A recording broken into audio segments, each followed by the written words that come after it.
इसके लिए चुनाव आयोग सभी राजनीतिक दलों का, सभी मतदाताओं का और सभी मीडिया कर्मियों का भी सहयोग अपेक्षित करता है। इसके पहले कि हम तारीखों की तरफ बढ़ें, एक छोटी सी प्रेजेंटेशन है जिससे कि काफ़ी वस्तु स्थिति आप सब लोगों के भी समक्ष आएगी और जनता के भी समक्ष आएगी। Presentation please.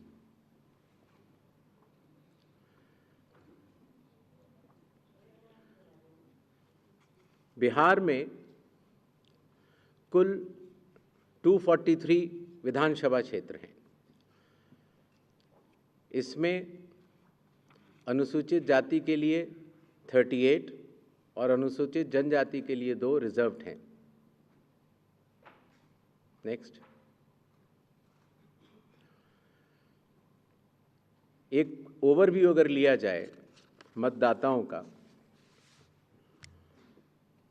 तो कुल मतदाताओं की संख्या लगभग 7.42 करोड़ है, जिसमें कि मेल 3.92 और फीमेल 3.5 करोड़ हैं। सीनियर सिटीजन्स लगभग 4 लाख हैं। 100 वर्ष की आयु पूर्ण कर चुके मतदाता लगभग 14,000 हैं और फर्स्ट टाइम वोटर्स लगभग 14 लाख हैं। जैसा कि आप सबको विदित है, इस बार चुनाव आयोग ने मतदाताओं की सहूलियत के लिए, उनकी सुविधा के लिए हर मतदान केंद्र पर 1200 से ज़्यादा मतदाता न हो, ऐसा लक्ष्य रखा है। इसके चलते पोलिंग स्टेशंस की संख्या में वृद्धि हुई और अब बिहार में 90,712 पोलिंग स्टेशंस हैं। एवरेज वोटर्स पर पोलिंग स्टेशन लगभग 818। वुमेन मैनेज्ड 1044 और मॉडल पुलिस स्टेशन लगभग 1350। हर पोलिंग स्टेशन पर वेबकास्टिंग की व्यवस्था होगी, जिससे चुनावी प्रक्रिया के ऊपर वरिष्ठ अधिकारियों का पूरा निगरानी किया जा सके।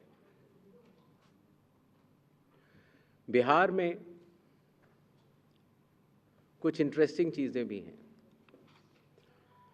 दियारा रीजन में लगभग जो 250 पोलिंग स्टेशन हैं, वहाँ घोड़े से पेट्रोलिंग होती है और इसी तरीके से लगभग 197 पोलिंग स्टेशंस में नाव के ज़रिए पोलिंग पार्टीज जाती हैं।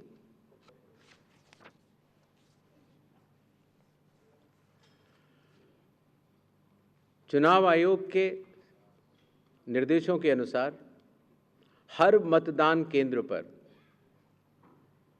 एश्योर्ड मिनिमम फैसिलिटीज़ प्रदान की जाएंगी, जिसमें कि पोल वॉलंटियर्स होंगे, हेल्प डेस्क होंगी, रैंप होगा, टॉयलेट्स होंगे, ड्रिंकिंग वाटर, साइनेजेस, लाइट की सही व्यवस्था और वोटर फैसिलिटेशन सेंटर। जो हमारे बुजुर्ग और दिव्यांग मतदाता हैं, उनकी सुविधा को ध्यान में रखते हुए पोलिंग स्टेशंस ग्राउंड फ्लोर पर होंगे। अगर रैंप है तो 1:12 के रेशियो में प्रॉपर ग्रेडियंट से बनेंगे। वॉलंटियर्स भी रहेंगे, व्हील चेयर की फैसिलिटीज़ भी दी जाएगी और अगर इनमें से कोई भी 85 प्लस के उम्र के अगर लोग हैं या 40% से ज़्यादा जिनकी डिसेबिलिटी है, अगर वो चाहें तो फॉर्म 12D भर सकते हैं और उसके उपरांत उन्हें होम वोटिंग की सुविधा भी दी जाएगी।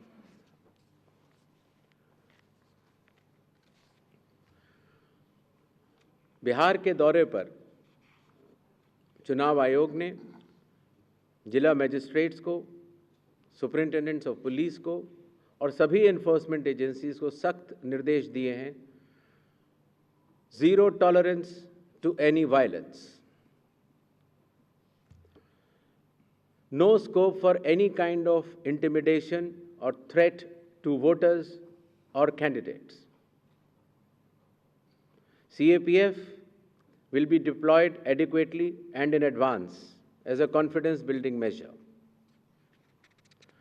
All officers to act in absolutely impartial way and easily accessible to all the stakeholders.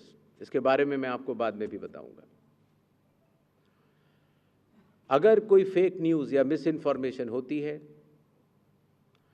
खास तौर से सोशल मीडिया या किसी भी और प्लेटफॉर्म पर, तो उस मिस इन्फॉर्मेशन को काउंटर किया जाएगा और स्ट्रिक्ट विजिल रखी जाएगी सारे चेक पॉइंट्स पर, जिससे कि ड्रग्स, लिकर और कैश का इलीगल ट्रांजैक्शन ना हो पाए।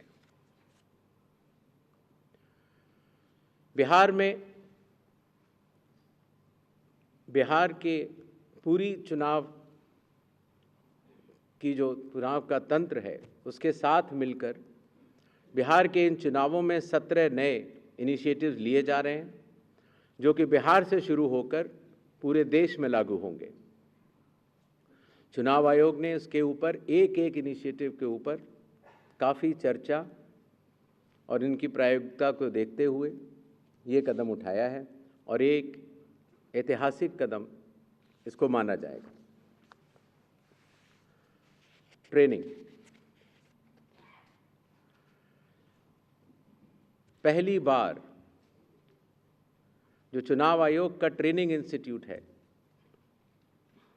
India international institute for democracy and election management, वहाँ पर बिहार के सभी बूथ लेवल एजेंट्स जो जिला स्तर के थे, बूथ लेवल एजेंट 1, उनकी ट्रेनिंग का आयोजन किया गया।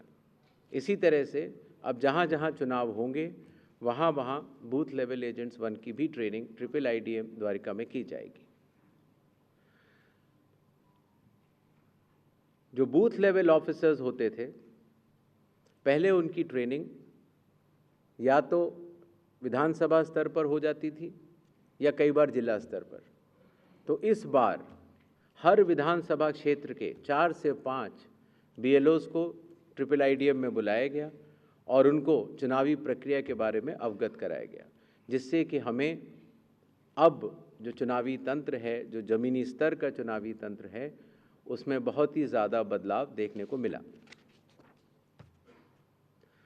साधारण तौर से पुलिस ऑफिसर्स की ट्रेनिंग भी जिला स्तर पर या राज्य स्तर पर होती थी, लेकिन चूंकि लॉ एंड ऑर्डर एक सेंसिटिव सब्जेक्ट है और ख़ास तौर से जब CAPF जाती हैं तो जिला पुलिस प्रशासन और CAPF का समन्वय भी बहुत आवश्यक होता है। इसके लिए पहली बार पुलिस ऑफिसर्स की भी IIIDM में ट्रेनिंग की व्यवस्था की गई। ये तीनों लॉजिस्टिक्स के हिसाब से और ट्रेनिंग के हिसाब से बहुत बड़े कदम रहे। मतदाता सूची, लगभग 22 वर्षों के बाद बिहार में मतदाता सूची के शुद्धिकरण का कार्य सफलतापूर्वक 30 सितंबर को संपन्न हुआ। लगभग सभी राजनीतिक दलों ने ये मांग की थी कि मतदाता सूची में काफ़ी त्रुटियां हैं और इसको मद्देनज़र रखते हुए ये कदम उठाया गया। हालांकि सोशल मीडिया पर इसके बारे में कुछ बढ़ चढ़कर कहा गया, लेकिन सत्यता ये है कि आज की तारीख में बिहार के 243 इलेक्टोरल रजिस्ट्रेशन ऑफिसर्स ने 90,000 बूथ लेवल ऑफिसर्स के साथ मिलकर 1.6 लाख बूथ लेवल एजेंट्स, जो कि 12